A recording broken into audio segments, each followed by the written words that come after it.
আমাদের সবার প্রিয় খেলোয়াড় এসএসসি জাসওয়াল এখন হসপিটালে। কেন হসপিটালে গেল আমি সম্পূর্ণ এই ভিডিওটাই বলে দেবো। আমাদের একটা ম্যাচ চলছিল, তো ম্যাচে জাসওয়ালের খুবই পেটে ব্যথা শুরু হয়েছে। পেটে ব্যথা হওয়ার পর গত ম্যাচ খেলার শুরু থেকেই উনি বলছিলেন যে আমার খুবই পেটে ব্যথা করছে, পেটে ব্যথা করছে। কিন্তু এমন একটা পরিস্থিতি এলো, তখন তার খুবই পেটে ব্যথা হলো। তেনাকে সঙ্গে সঙ্গে তো কাছের যে হাসপাতাল থাকে, কাছের হাসপাতালের কাছে তাকে নিয়ে গেল। তখন তারপরে তার আর মানে মাথা চেক হলো, পেটে কী হয়েছে সেগুলো চেক হলো। তো ডাক্তারে একটা বললো বেশি কিছু হয়নি, এই নর্মালি একটা জিনিস হয়েছে। তো ওটা হওয়ার পরে তাকে ওষুধ লিখে দিয়েছে, কিছু ওষুধ খাচ্ছে আপাতত।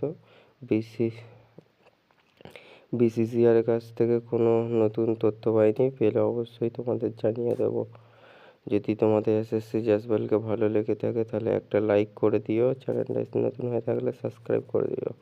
Good night, bye bye.